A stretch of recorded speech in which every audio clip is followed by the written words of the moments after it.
ഒരു വിദ്യാർത്ഥിയെ ഞാൻ പരിചയപ്പെട്ടു. അയാളുടെ ജ്യേഷ്ഠൻ പറഞ്ഞു, ഇതാ ഇവൻ 29 ജുസു ഓതിയിട്ട് നിർത്തിപ്പോന്നു. അവൻ ആ ഒരു ജുസുവും കൂടി മനഃപ്പാടമാക്കിയിരുന്നെങ്കിൽ അവൻ ഹാഫിളായേനെ. ഞാൻ ആ മോനോട് പറഞ്ഞു, മോനെ, ഇക്കാക്ക ഇങ്ങനെ പറയുന്നുണ്ടല്ലോ, 29 ജുസു കഴിഞ്ഞിട്ട് നീ ഒരു ജുസുവും കൂടി പഠിക്കാണ്ട് പോന്നു. അപ്പോൾ ആ ചെറുപ്പക്കാരൻ എന്നോട് പറഞ്ഞു, 29 ജുസ് മറന്ന കുറ്റമല്ലേ ഇപ്പോൾ എനിക്ക് കിട്ടൂ, ഒന്നുകൂടി പഠിച്ചിരുന്നെങ്കിൽ മുഴുവൻ മറന്ന കുറ്റം എനിക്ക് കിട്ടുമായിരുന്നില്ലേ. ഇന്നാ ലില്ലാഹി വ ഇന്നാ ഇലൈഹി റാജിഊൻ. എത്ര വലിയ വിപത്താണത്. അപ്പോൾ അയാൾ വേറെ ഒരു മേഖലയിലേക്ക് പോയപ്പോൾ എല്ലാം മറന്നുപോയി. അങ്ങനെ നമ്മുടെ കുട്ടികൾ ഈ ഖുർആൻ പരിപാലിക്കേണ്ടതല്ലാത്ത മേഖലയിൽ പോയാൽ ഈ പഠിപ്പിച്ചപ്പോൾ കിട്ടിയ മൂല്യങ്ങളെല്ലാം മാറി അത് വലിയ കുറ്റമായി വരും. അത് ഓരോ രക്ഷിതാവും ഓരോ വിദ്യാർത്ഥിയും ഗൗരവത്തോടെ ആലോചിക്കേണ്ട കാര്യമാണ്. എൻ്റെ മകൻ ഹാഫിളായി എന്ന് പറയാനല്ല നമ്മളെ ഹാഫിളാക്കിയത്, ആഖിറത്തിലേക്കുള്ള സമ്പാദ്യമായി അവരെ ലഭിക്കാനാണ്. ആ വിചാരം ഓരോ രക്ഷിതാവിനും വേണം. ഖുർആൻ നിലനിൽക്കണമെങ്കിൽ നിരന്തരമായ മുറാജഅ വേണം, നിരന്തരമായ പാരായണം, ഒരു ദിവസവും മുടങ്ങാതെയുള്ള പാരായണം വേണം. ഇവര് ഖുർആൻ പ്രത്യക്ഷത്തിൽ ഒന്ന് പാരായണം പഠിച്ചിട്ടേ ഉള്ളൂ. ആ പാരായണത്തിൽ തന്നെ ഇനി ഒരുപാട് പഠിക്കാനുണ്ട്. ഈജിപ്തിലെ അൽ അസ്ഹറിന് കീഴിൽ ലോകത്തെ ഏറ്റവും വലിയ ഖുർആൻ പഠന കേന്ദ്രമുണ്ട്. അവിടെ നമ്മുടെ മക്കൾ ഇപ്പൊ ഹിഫ്ള് കഴിഞ്ഞു പോയാൽ അവരുടെ വീക്ഷണത്തിൽ ലക്ഷണമൊത്ത ഒരു ഹാഫിളാകണമെങ്കിൽ ഇനിയും അവിടെ 5-10 കൊല്ലം പഠിക്കണം. അപ്പൊ നമ്മൾ ആലോചിക്കും, എന്താ പോയി പഠിക്കാനുള്ളത്? എന്താണ് ഈ 5-10 കൊല്ലം പഠിക്കാനുള്ളത്? അവര് തജ്വീദിന്റെ എല്ലാ നിയമങ്ങളെയും ഏറ്റവും മികച്ച രൂപത്തിൽ പഠിപ്പിക്കും. പിന്നീട് പാരായണത്തിന്റെ വ്യത്യസ്ത വിജ്ഞാനങ്ങൾ നൽകും. പിന്നെ അതിന്റെ ആശയപഠനങ്ങൾ നൽകും.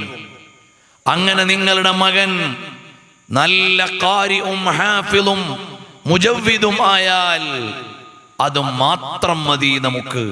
വേറെ ഒരു കോഴ്സും ഒരു ഡിഗ്രിയും ഇല്ലെങ്കിലും ഈ ലോകത്തേക്കും പരലോകത്തേക്കും അത് മാത്രം മതി. ഈ ലോകത്തെന്ന് പറഞ്ഞാൽ അപ്പോൾ അവർക്ക് ജീവിക്കണ്ടേ മുസ്ലിയാരെ എന്ന് ചോദിക്കും. ജീവിക്കാനും അവർക്ക് പ്രശ്നമില്ല. വിദേശ രാജ്യങ്ങളിൽ അത്തരം ലക്ഷണമൊത്ത ഖാരികളെയും ഹാഫിളുകളെയും പോസ്റ്റ് ചെയ്യുന്നത് ചെറിയ ശമ്പളത്തിനല്ല. കേരളത്തിൽ നിന്ന് 100 കണക്കിന് ഹാഫിളുകൾ UAE-യിൽ 1.5 ലക്ഷവും 2 ലക്ഷവും ഒക്കെ ശമ്പളം വാങ്ങി അവർ ഇമാമുമാരായി ഖതീബുമാരായി സേവനം ചെയ്യുന്നുണ്ട്. അവർക്കാകെയുള്ള പണി 5 നേരത്തെ നിസ്കാരമേ ഉള്ളൂ. പിന്നെ വെള്ളിയാഴ്ച ഖുത്ബ ഉള്ളവരുണ്ടെങ്കിൽ അതും. അവ ലോകത്തും മാന്യമായി ജീവിക്കാം, പരലോകത്തേക്ക് വലിയ അസറ്റ് കിട്ടും. ആ ഹാഫിളുകൾ എവിടെന്ന് ചോദിച്ചാലും കിട്ടുന്ന ഹാഫിളുകളായിരിക്കും, എങ്ങനെ ചോദിച്ചാലും കിട്ടുന്ന ഹാഫിളുകളായിരിക്കും. ആ നിലക്ക് നമ്മുടെ മക്കളെ ഈ മേഖലയിൽ മാത്രം നിർത്തിയാലും 2 ലോകത്തേക്കും പറ്റുന്ന വലിയ സമ്പാദ്യമാണ്.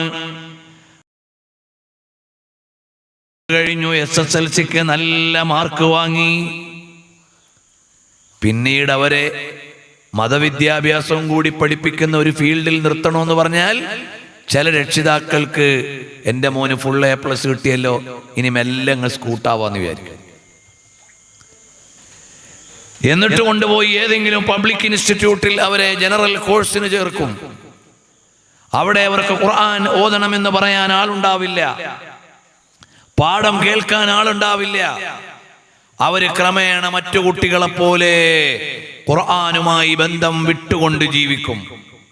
കുറച്ചു കഴിയുമ്പോൾ എത്ര ഓർമ്മയുണ്ടെന്ന് ചോദിച്ചാൽ കെട്ടഴിച്ചു വിട്ട ഒട്ടകം പോയതുപോലെ എല്ലാം പോയിട്ടുണ്ടാകും.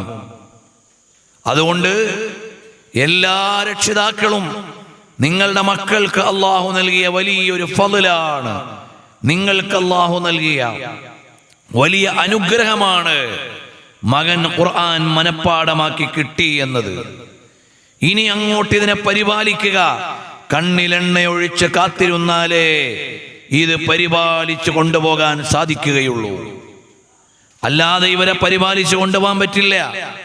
ഇനി വേറെ ഒരു പ്രൊഫഷനും കിട്ടിയില്ലെങ്കിലും ഇതുതന്നെ മതി എനിക്ക് എന്ന്, ഏറ്റവും വലിയത് കിട്ടിക്കഴിഞ്ഞു എന്ന് വിശ്വസിക്കാൻ നമുക്ക് സാധിക്കണം.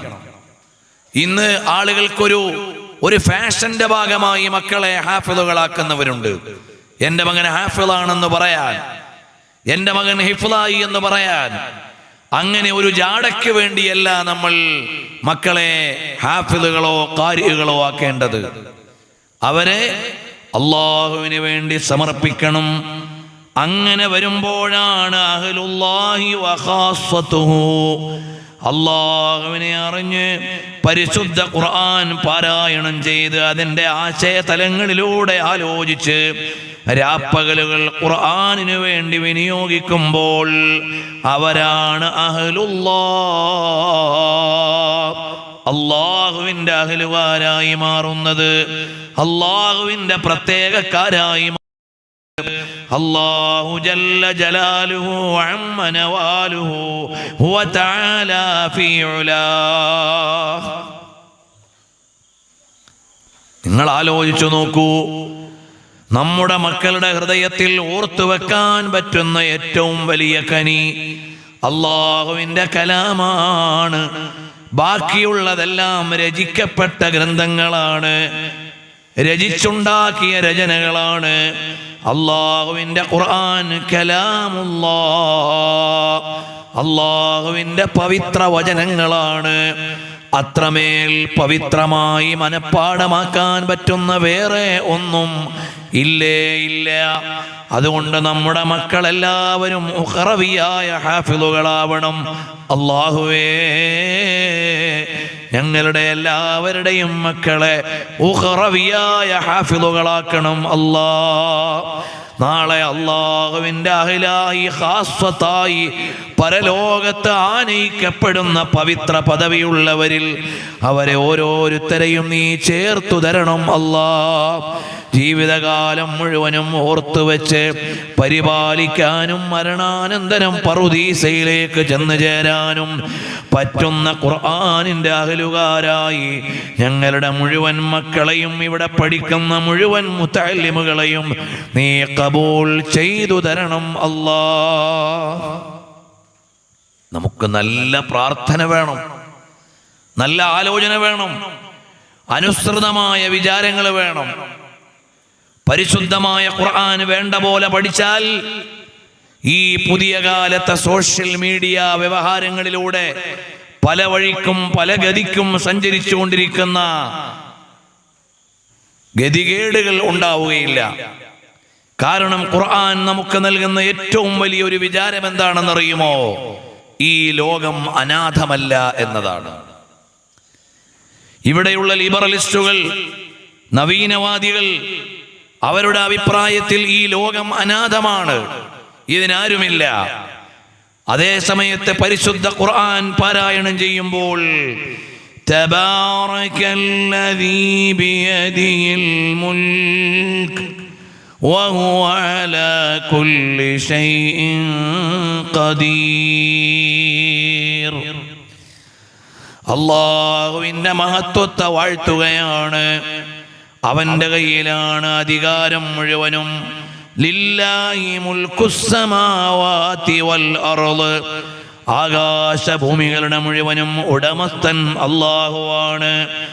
ഈ വാനഭൂവനങ്ങളെ പടച്ച് പരിപാലിക്കുന്ന സ്രഷ്ടാവുണ്ട്, രക്ഷിതാവുണ്ട്. നമ്മൾ ആദ്യമായി തന്നെ പാരായണം ചെയ്യുകയാണ് അൽഹംദുലില്ലാഹി റബ്ബിൽ ആലമീൻ. സർവസ്തുതികളും സർവലോകത്തെയും പരിപാലിക്കുന്ന അല്ലാഹുവിനാണ്. ആരാണ് ആകാശത്തെ, ഭൂമിയെ, അണ്ടകടാകത്തെ പരിസരങ്ങളെ, കാലാവസ്ഥകളെ, ആരാണ് വാനലോകത്ത് നിന്ന് മഴ പെയ്യിക്കുന്നവൻ, ആരാണ് ഇന്നത്തെ ഈ കാലാവസ്ഥ ഇങ്ങനെ ആകണമെന്ന് തീരുമാനിച്ചവൻ, ആരാണ് നമ്മുടെ രാജ്യത്തെ ഇന്ന വിളകൾ, ഇന്ന വിഭവങ്ങൾ, ഇന്ന സംസ്ഥാനത്ത് ഇന്ന വിളകൾ, ഇന്ന വിഭവങ്ങൾ, ഇത് തീരുമാനിച്ചവൻ ആരാണ്? ഒരു പാർലമെന്റുമല്ല, ഒരു ഐക്യരാഷ്ട്രസഭയുമല്ല, ഒരു ഭരണാധികാരികളുടെ ഭരണകേന്ദ്രങ്ങളുമല്ല. ആരാണ് തീരുമാനിച്ചവൻ? അല്ലാഹു റബ്ബുൽ ആലമീൻ. അല്ലാഹുവിന്റെ തീരുമാനമാണ്. അപ്പൊ ഇതിനൊരു ഓണറുണ്ട്, ഈ ലോകത്തിനൊരു ഉടമസ്ഥനുണ്ട് എന്ന ഏറ്റവും വലിയ യാഥാർത്ഥ്യം. ഈ ലോകം സനാഥമാണ്, അനാഥമല്ല. ഇതാണ് ഖുർആൻ മുന്നോട്ട് വെക്കുന്ന ഏറ്റവും വലിയ പ്രമേയം. രണ്ടാമതായി ഖുർആൻ പഠിപ്പിക്കുന്നു, അല്ലയോ മോനെ, നീ അല്ലാഹുവിന്റെ ദാസനാണ്. ലിബറലിസ്റ്റുകൾ പറയുന്നത് എന്താ? നമ്മൾ ആരുടെയും അടിമകളല്ല, നമ്മൾ സ്വതന്ത്രരാണെന്ന്. കേൾക്കുമ്പോൾ ആ വർത്തമാനത്തിന് വലിയ സൗന്ദര്യമുണ്ട്. പക്ഷേ അവരാരാണ്? അവർ അവരുടെ വികാരങ്ങളുടെ അടിമകളാണ്. അവരുടെ വികാരങ്ങളുടെ അടിമകളാണ്. ലോകത്തെ ഏറ്റവും നിസ്സാരമായ അടിമത്വത്തെ വകവെച്ചു കൊടുക്കുന്നവരാണ് ലിബറലിസ്റ്റുകൾ. ലോകത്തെ ഏറ്റവും നിസ്സാരമായ അടിമത്വം അവന്റെ വികാരങ്ങൾക്ക് അടിമപ്പെടുക എന്നതാണ്. ഇവിടെയുള്ള ലിബറലിസ്റ്റുകൾ ഇപ്പൊ യുക്തിവാദികളൊന്നുമല്ല. ആശയപരമായി ഈശ്വരനുണ്ടോ ഇല്ലേ എന്ന് പഠിച്ച് ഗവേഷണം നടത്തിയ നിരീശ്വരവാദികളല്ല. അവരാരാണ്? അവര് കേവലം വികാരജീവികളാണ്.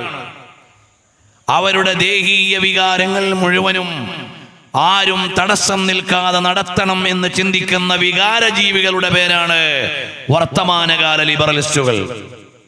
നിങ്ങളൊന്നാലോചിച്ചു നോക്കണേ, ഖുർആൻ നമ്മളോട് പറയുന്നത് നിങ്ങൾ അല്ലാഹുവിന്റെ അടിമകളാണ്, അല്ലാഹുവിന്റെ ദാസന്മാരാണ്. അല്ലാഹുവിന്റെ ദാസന്മാരാണ് നിങ്ങൾ. വമിമ്മാ സാദനീ ശറഫൻ വതീഹാ, എനിക്കുള്ള ഏറ്റവും വലിയ മഹത്വം എന്താണ്? ഏറ്റവും വലിയ ശ്രേഷ്ഠത എന്താണ്? യാ ഇബാദീന്ന് പടച്ച റബ്ബ് പ്രപഞ്ചാധിപൻ വിളിക്കുമ്പോൾ ഞാൻ അതിൽ ഉൾക്കൊള്ളുമല്ലോ എന്നതാണ്. അതാണ് എനിക്ക് കിട്ടിയ ഏറ്റവും വലിയ ബഹുമാനം. ഞാൻ നിസ്സാരമായ എൻ്റെ വികാരത്തിന്റെ അടിമയല്ല. ആകാശഭൂമികളെ സൃഷ്ടിച്ച് പരിപാലിക്കുന്ന പരിപാലകന്റെ അടിമയാണ്. അബ്ദുൽ ഹവായം താസു മിൻ അബ്ദി റബ്ബി ലദാ ശഹവത്തിൻ ഔ ഇൻദ സ്വദ്മി ബലിയതി. അല്ലാഹുവിന്റെ ദാസനാണോ, ദേഹീയ വികാരങ്ങളുടെ അടിമയാണോ എന്ന് തിരിച്ചറിയാൻ കഴിയുന്നത് എപ്പോഴാണ്? ലദാ ശഹവത്തിൻ, വികാരത്തിന്റെ സമയത്താണ്. വൈകാരിക തള്ളിച്ചയുണ്ടാകുമ്പോൾ, എനിക്ക് അവളെ പ്രാപിക്കണം എന്ന് വിചാരിക്കുമ്പോൾ, അരുതെന്നാണല്ലോ എൻ്റെ പടച്ചവൻ പറഞ്ഞത്. എനിക്കവനെ പ്രണയിച്ചു കൊണ്ട് നടക്കണമെന്ന് തോന്നുമ്പോൾ, മർഹബ,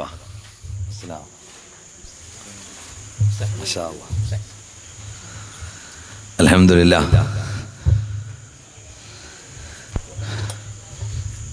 നമ്മുടെ പരിസരത്തെ മഹല്ല് ജമാഅത്തുകളിലെ ഉസ്താദുമാര് നമ്മുടെ വളരെ വിനീതമായ ക്ഷണം സ്വീകരിച്ചുകൊണ്ട് അനുഗ്രഹീതമായി ഈ വേദിയിൽ നമ്മളോടൊപ്പമുണ്ട്.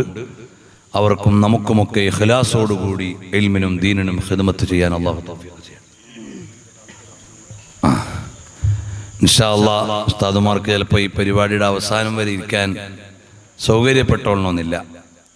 അതുകൊണ്ട് അല്പസമയം കൂടി പറഞ്ഞ് അവർക്കുള്ളൊരു അവസരം നൽകി പിന്നീട് നമുക്ക് ദുആ ചെയ്യാം. അപ്പോൾ നമ്മൾ അല്ലാഹുവിൻ്റെ ദാസനാണോ വികാരങ്ങളുടെ അടിമയാണോ എന്ന് തീരുമാനിക്കുന്നത് എപ്പോഴാണ്? ലദാ ശഹവത്തിൻ ഔ ഇൻദ സ്വദ്മി ബലിയതി. നമ്മുടെ മക്കൾ ഖുർആനിനെ ഏറ്റെടുക്കുമ്പോൾ അവരുടെ ഉള്ളിലേക്ക് വരുന്ന ഒരു വെളിച്ചമുണ്ട്, അവരുടെ ഉള്ളിലേക്ക് വരുന്ന ഒരു തിരിച്ചറിവുണ്ട്, അവരുടെ ജീവിതത്തെ നിർണയിക്കുന്ന ഹിദായത്തിൻ്റെ ഒരു മഹനീയമായ ധാരയുണ്ട്. അതാണ് നമ്മൾ ഓരോരുത്തരും അറിയേണ്ടത്. അപ്പോൾ ഖുർആൻ നൽകുന്ന ഏറ്റവും വലിയ സന്ദേശം, ഈ പ്രപഞ്ചം സനാഥമാണ്, അനാഥമല്ല. രണ്ടാമതായി നമുക്ക് തരുന്ന ഏറ്റവും വലിയ സന്ദേശം, ഞാൻ പ്രപഞ്ചാധിപന്റെ അടിമയാണ്. ഖുൽ യാ ഇബാദീ, അല്ലയോ എൻ്റെ ദാസന്മാരെ എന്ന് ഉലകത്തിൻ്റെ ഉടയവൻ വിളിക്കുമ്പോൾ ആ വിളിയിൽ ഞാനുണ്ടല്ലോ എന്നതാണ്. സുറയ്യ നക്ഷത്രത്തിലേക്ക് കാലിൻ്റെ പെരുവിരൽ കൊണ്ട് തൊടാൻ മാത്രമുള്ള അഭിമാനകരമായ നേട്ടമെന്ന് ഖാദി അയ്യാദ് തങ്ങൾ പറയുകയാണ്. ഏറ്റവും വലിയ അനുഗ്രഹമാണ്, ഞാൻ അല്ലാഹുവിൻ്റെ ദാസനാണ്, എനിക്കൊരു പടച്ചവനുണ്ട്. വാപ്പയില്ല, ഉമ്മയില്ല, ബന്ധുക്കളില്ല, ആരുമില്ല. അങ്ങനത്തെ ഒരു കുട്ടി സ്കൂളിൽ നിന്ന് വിടുമ്പോ അങ്ങാടിയിൽ ഇങ്ങനെ അലഞ്ഞടക്കും. കാരണം എന്താ? അവനെ കാത്തിരിക്കാൻ ആരുമില്ല, അവന് ശിക്ഷണം നൽകാൻ ആരുമില്ല. അതേ സമയത്ത് വാപ്പയും ഉമ്മയും കാത്തിരിക്കുന്ന വീട്ടിലെ ഒരു കുട്ടി സ്കൂള് വിട്ടാൽ ഓടി വരും.